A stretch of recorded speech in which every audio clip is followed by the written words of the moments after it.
Intermolecular forces goes a long way into explaining why there are the phases of matter that we see in nature. Here is a phase diagram representing a generic material, and we can see that we have temperature along our x-axis and pressure on our y, and we can find what phase is the most stable form of this particular material at any given temperature and pressure. There are a couple of things to note on this. For example, we describe something that undergoes sublimation as going from a solid to a gas, and deposition is going from a gas straight to a solid without ever going through the liquid phase. We have the melting point, which is where a solid goes to a liquid, and freezing where a liquid goes to a solid along a line here. And we also find that we have vaporization where we go from liquid to gas and gas to liquid, known as condensation. And there are some remarkable points on this diagram, such as the triple point. The triple point is a temperature and pressure where all three phases can exist simultaneously and be stable. So imagine having an ice cube in boiling water with water vapor sitting above it. And all three of those phases would remain there indefinitely. There would be no reason for them to change. The other point is known as the critical point. The critical point is a point where you can no longer distinguish between a liquid and a gas. It has properties of both after the critical point. So here, any temperature greater than the critical point temperature and higher than the critical point pressure would have properties of both liquid and gas. To give you an idea, here's a phase diagram of water, and we can see we have a triple point just slightly above 0 degrees Celsius and 6 milliatmospheres of pressure. We have the critical point at 374 degrees Celsius and 217 atmospheres, and we can actually find water that's above the critical point, that is, it's a supercritical fluid, at the bottom of the ocean where we have hot water, the result of heating from magma chambers coming into contact with the ocean floor. And so you get some really unique chemistry going on with that. Here, if we look at 1 atmosphere pressure, we can see we have solid water in the form of ice up to 0 degrees Celsius.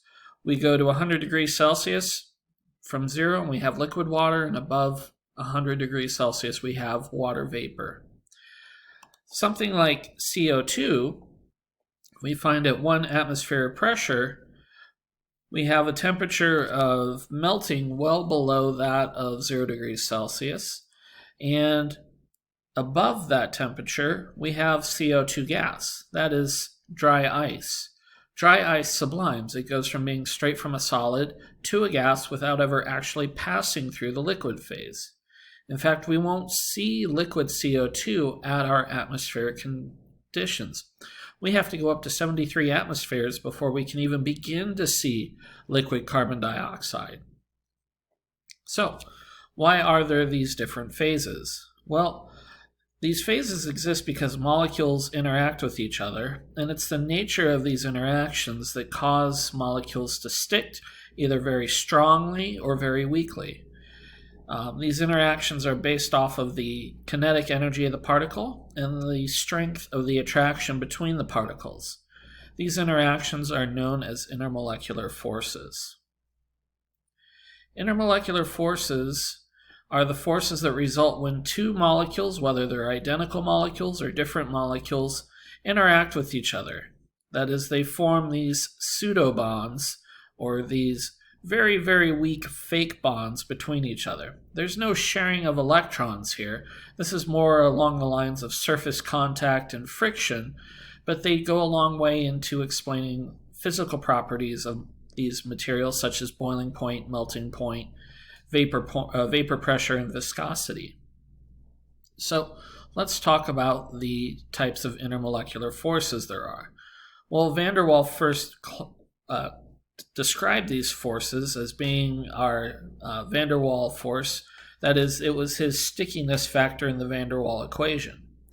We have three types of intermolecular forces that van der Waals described, and that is London dispersion forces. we have dipole-dipole interactions, and we have hydrogen bonding. Let's examine London dispersion forces first. London dispersion forces are the result of an imbalance in the electrical cloud surrounding an atom or molecule. That is, because electrons are moving constantly, every once in a while there will be more electrons on one side of the molecule than the other. And this will create an instantaneous dipole moment within the molecule. That is, one side will be partially positive and the other side will be partially negative for a fleeting instant.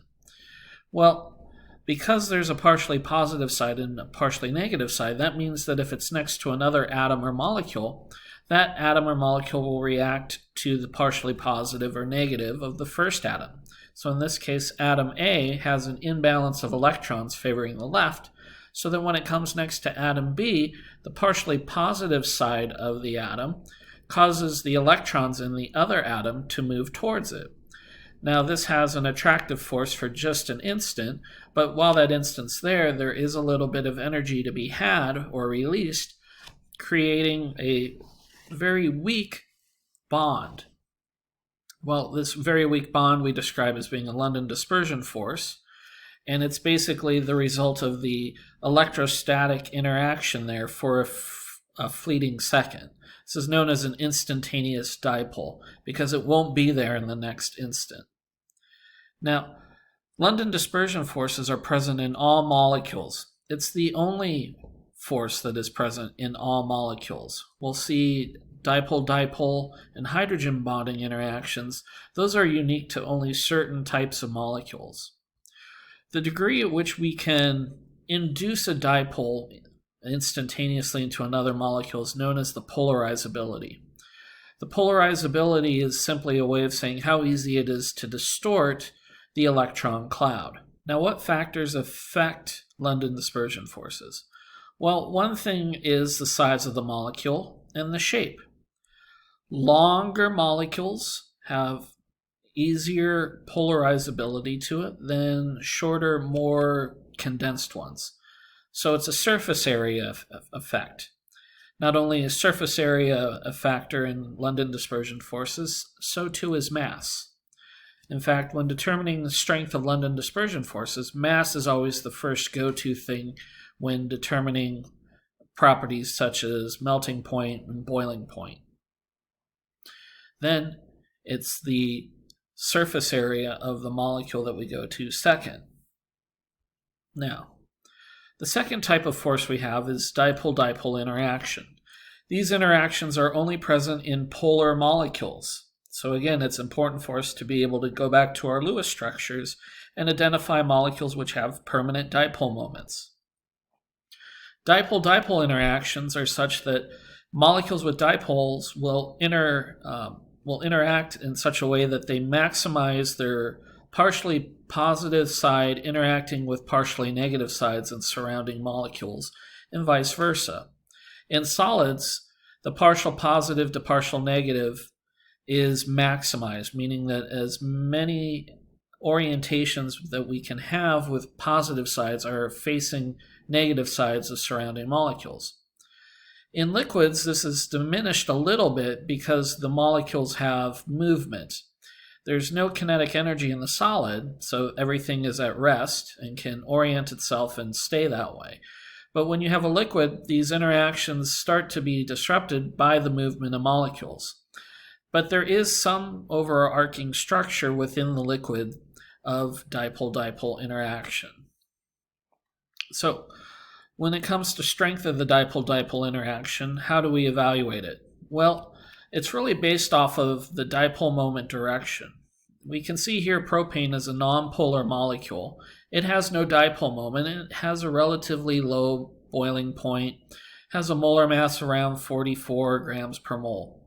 If we move to dimethyl ether, the second one there, we can see it has a similar molar mass, but it has a dipole moment because there's an oxygen stuck in the middle of the molecule. That oxygen creates a dipole moment towards the center of the molecule. So it has the opportunity to undergo a dipole-dipole interaction. However, it's not as good of an interaction compared to acetaldehyde, which also has a similar mass, but a much stronger dipole moment. The reason this dipole moment is much stronger is that the oxygen is sticking out at the end of the molecule, making it far easier for other molecules to find that partially negative side of the molecule. We have acetonitrile, which is slightly more polar than acetaldehyde, and it has a much higher boiling point, and it's because that the nitrogen is at the terminal end of the molecule, and so there's nothing blocking it like there is a hydrogen in acetaldehyde there. So if you have two molecules, which has a greater effect, London dispersion forces or dipole-dipole interactions?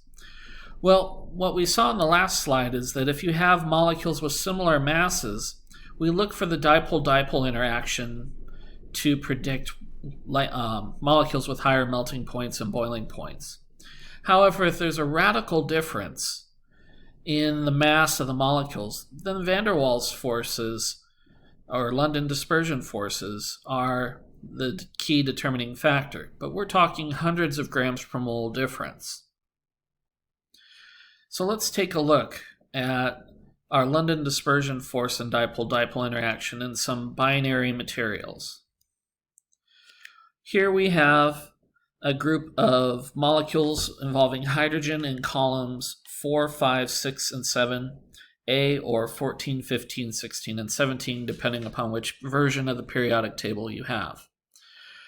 This plot shows that the molar mass of these elements goes from low to high, and yet we see for the first set of molecules, water, hydrofluoric acid, and ammonia, that we have some pretty high boiling points compared to the elements in the third row.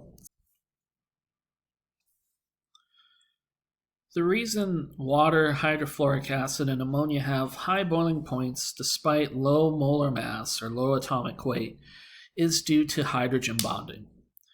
Hydrogen bonding arises when you have a hydrogen atom in one molecule with a dipole moment interact with a lone pair of electrons in another molecule containing only nitrogen, oxygen, or fluorine. These intermolecular forces are unusually strong because of the small size of oxygen, nitrogen, and fluorine, and the fact that the electrons that are attached to a hydrogen are tied up in a chemical bond, leaving the hydrogen side of a molecule with a partially positive charge. So these are intermolecular forces that arise because of the proximity at which they can get to each other. That is, they're separated by an incredibly small distance compared to other dipole-dipole interactions. We call these interactions hydrogen bonds, but it's a little bit deceptive because we don't describe it as a hydrogen being bonded through a covalent bond. Rather, it's an intermolecular force, and so it's a very weak bond. So hydrogen bonding arises from the highly electronegative nitrogen, oxygen, and fluorine in combination with the small size of these atoms, and it creates a very strong intermolecular force. In fact, hydrogen bonding is the driving factor in keeping DNA's shape, that is its helical shape, together from the two strands. The last type of intermolecular force is ion-dipole interactions. These are molecules that interact with ions because they have dipole moments, partially positive or partially negative sides, and the dipole moment will orient itself accordingly to the charge of the ion present. So I'm going to leave you with a little chart summarizing the intermolecular forces and how to determine what type you have.